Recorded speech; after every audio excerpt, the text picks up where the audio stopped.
All right, I'm going to get you guys in close in a minute. So this is an MTD mower. It says Craftsman on it. That's just a branding. They don't make anything. The 140cc Briggs and Stratton. Now, they come in some different sizes. This is the smaller one. So this is what we call the E-Series. I've talked about this a lot. We're going to be dealing with the choke issues on this one. And I've talked about this, like I said, a lot on my other videos that deal with these E-Series, about how to be careful with the choke, this whole area here, how to be mindful of it, some tips on how to lubricate it and keep it working good, getting everything cleaned. Those are on all those other videos that have to do with any machine that has any engine like this on it. A lot of people don't know that. They're trying to drill in and search for exactly that machine, exactly that engine, so they're missing out. So this is just a universal choke issue, all right, and how to fix.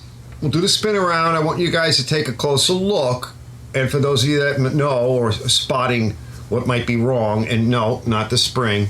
Let's get in there. We'll get in tight right now. Take a look at it. See if you can see what's wrong with it. It's a choke issue. I'm going over the mower. This was one of my contractors, Mike, contractor Mike. Fill you in a minute. Let's get started. Oh my! Oh my God! Oh God!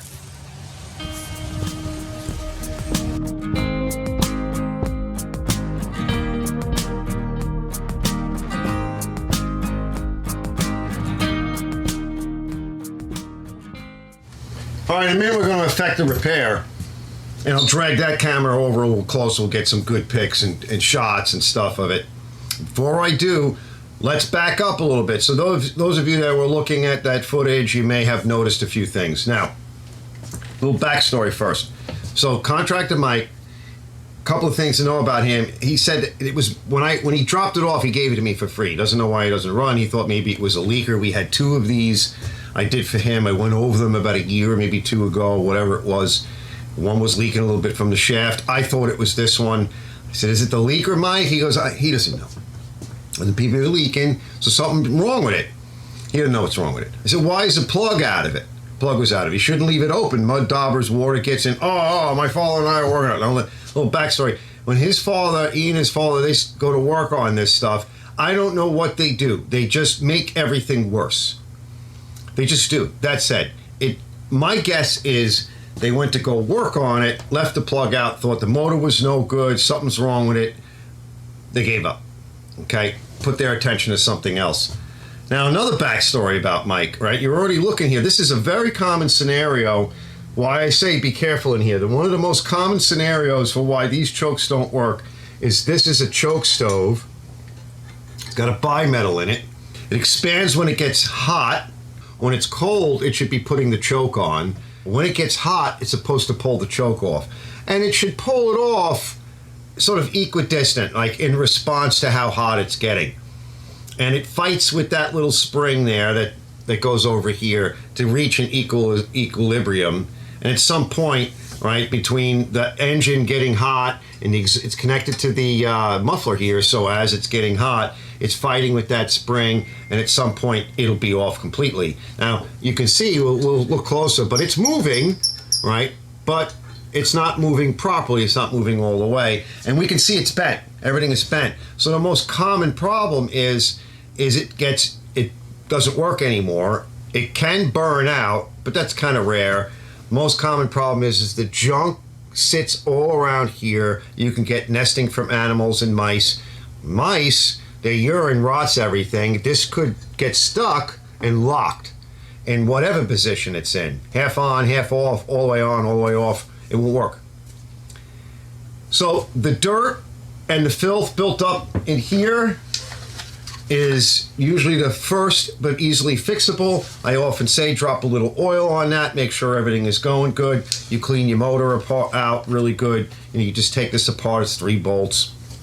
These are really easy to maintain, and you're back in business. Worst case scenario is you never do it. It's completely filled with junk, whether it's got mice or not. It's been sitting there a long time, and it rotted, and it's jammed. Even worse case scenario is that no one ever cleans it, which is how I usually get them. And the engine overheats because it is air cooled, beats up on the oil, and then you lose good lubrication and you crap your motor up. In this case, another opportunity for issues is people shove these things underneath bushes. And because this plastic top doesn't offer a lot of, resistance, you could hit it. Now, I can see the muffler is bent. The shrouding or the cage, the sort of safety cage around it is very bent. We're going to take that off as well and bend it back if it'll come off for us. I've seen them broken. Sometimes they rot off because they get broken. But this is bent up here as well. And one of the things that he does is I tell him all the time, like, you don't strap your machines down on your trail, and he doesn't understand inertia. He thinks they're just moving around or maybe bumping around or whatever. I'm like, no, bro, every time you slam on the gas or hit the brake or whatever, just turn. I don't know, sometimes they pick them up, they throw them in the back of a truck or a car trunk, or I could see that. I don't know. They're very, very rough. But just all of us, from shoving it underneath bushes and what have you, you can cause damage to this. All right, so I've said enough. Let's get to this thing. And I've gone over the rest of it. I've cleaned it. I pressure washed it, a little bit of super clean. I just finished cleaning the carburetor, put the carburetor on. I'm going to go check through everything. This is mine, but my job, how I usually do things, is the same way. Everything gets cleaned so I can get in there and look and effect a repair. Customer pays for that. Period. Or I don't do the job. Right? They all need it. Plug is out. Everything's set up. Let's put this spring back. And like I often say, before you wash, pressure wash, or even the hose, we want to make sure that this spring is off. It comes right off. And let's see. It has to come through this way. We want to get it on this guy. And I'll get you in close, but in a bit. And back here. You can see it trying to move.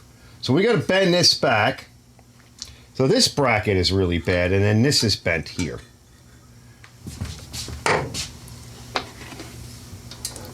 This has got to come back here.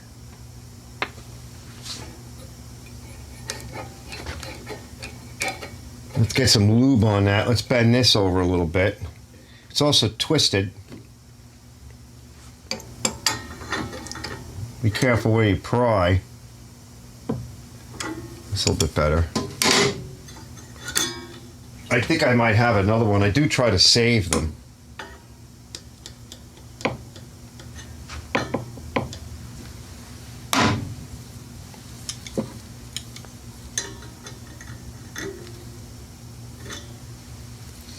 Now, if it's kind of like really on weird angles and stuff, especially when it's new, the holes are pretty tight, it will cause it to kink up. Yeah, it's a little twisted too.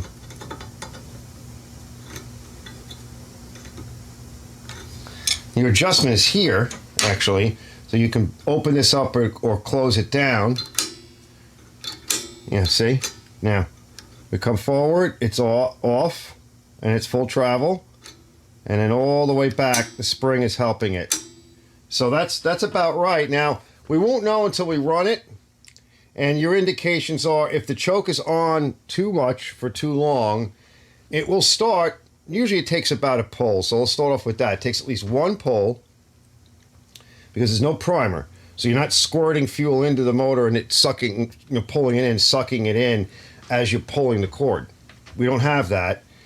It actually has to be sucked in as you're pulling the cord by blocking this area off, right? The intake off, causing the fuel to come up, a little bit more of the fuel and less air, very little air.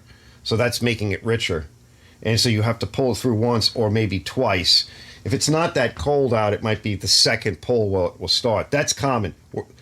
Worst case scenario, 3 pulls, right? If it's a little cooler out. That's normal operation. At least one pull to pull the charge through the intake into the engine, right, to have something there to ignite, because it would be just dry. So when it's not working right, you're not going to have that. If it starts on the second and third pull and is gagging and blowing out black smoke out of the exhaust, then the choke is staying on too long. Now, this is all providing that this seems to be working good. All right. If it's out of adjustment, then we need to lengthen this rod by spreading it apart a little bit more, a little bit at a time. And there might be some presets you can use. So that actually, that little bit right there, that might be fine. But remember, the engines and the spring is going to try to, as soon as it gets started, it's going to try to pull that choke off. Like I said, you're fighting between the two. And that's what you want. So now, if it takes like 5 or 6 pulls and everything seems to be working fine, and it does start and run, and then when it does start and run, it kind of sputters and shuts off, but there's no black smoke, then the choke is out of adjustment in the other direction. It's running too lean. It's too cold out. It's running too lean. You're not getting enough choke. So therefore, you want to shorten this and pull more choke on. So you should be able to see all of that operation. Let me get you in close. It looks like it's in the correct alignment. And I'll back out in a minute. I want to talk a bit about putting the top on.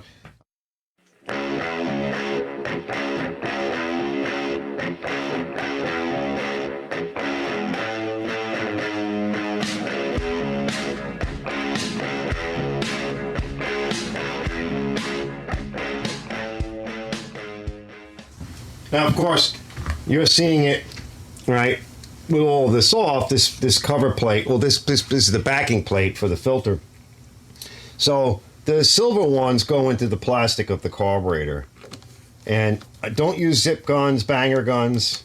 You'll strip everything out. It's plastic. So here, there are 2 different sizes. So I like to just start everything. And I'm using, you can use 1/4-inch drive. I often talk about that. These are small engines. It doesn't require much. It doesn't require much force at all. So now that they're all in, now we can start tightening everything down. And also having this cover off was, was easy for you to see. You wouldn't be able to see what I was doing. I'd have to go through gyrations to get camera angles. I don't think it's going to require much. These things, you see what I mean? How easy it is to bend. I'm just using my hands. Could use a pair of gloves too. We want to get it too so that it's not rattling. Make sure I've seen where they've actually broken. Yeah, let's just give it a knock. Yeah, there we go. There's a little bit of a bend there. That's good. Ain't nice and straight.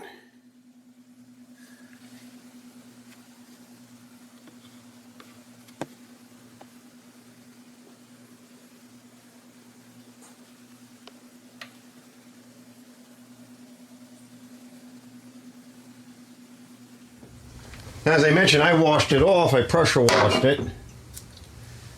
And here's the cover. And a lot of times what I'll do, I like to make sure it's really clean in there. It's not bad. It's not great, but it's not bad. We can put a little bit of lube on these poles. I like to use my chain lube. And then there's a spot where there's a spring pocket where the other end of the spring grabs out here. I'll pull it through.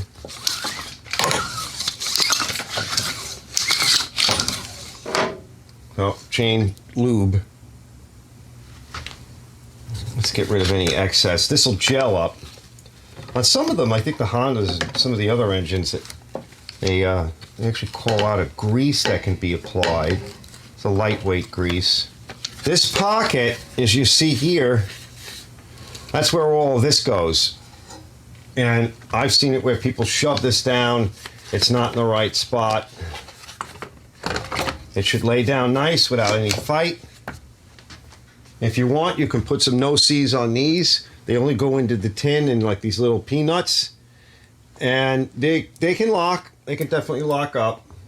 If you try to zip these in with a zip gun, you'll either strip it or you'll spin that nut, the nut that's in here, and you'll never get it out. You'll have to butcher it, in which case you've destroyed the top tins of the motor. They're very thin, they're kind of cheap. just use one of these. I put a little bit of chain wax on.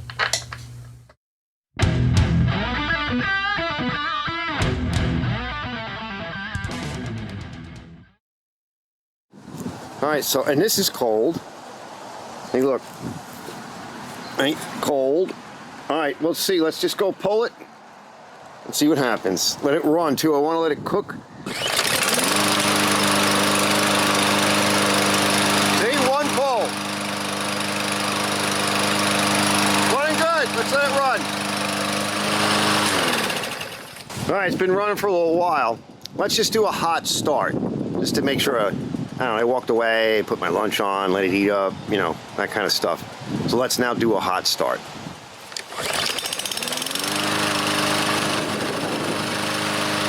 I saw a little bit of smoke. I'm gonna let it run a little longer and we'll bring it in. Up, auto drive. That's the wind blowing it. All right, you can see one pull and she started right up cold. And then I hot started it just to make sure. I do that for a few reasons. So to make sure things will start when they're, you know, hot. First day, new mouth, fresh lips. And if the choke isn't set right, it may come back on all the way or partially. It won't come back on all the way because the muffler was hot. But it could come back on partially, and then it'll smoke, black smoke. Now what we saw was a little bit of blue smoke. That's what it looked like to me. And that's because the engine's older and before we changed the oil. So now that we got oil and we got a filter in it, we got everything else, I think it's ready to go. Essentially, what we just talked about and what I just did was the common things that happen to chokes. Now, I really only showed you one fix because in this case it was an impact related. But again, shoving it underneath stuff, I mean, I'm always doing that. I got a nice black bag. You'll see a picture or two on the way out. I think somebody for about 120 bucks. You can't get much for these. Spend too much time on this and you'll be providing somebody a machine for free. Thanks for watching this episode. I'll see you on the next one.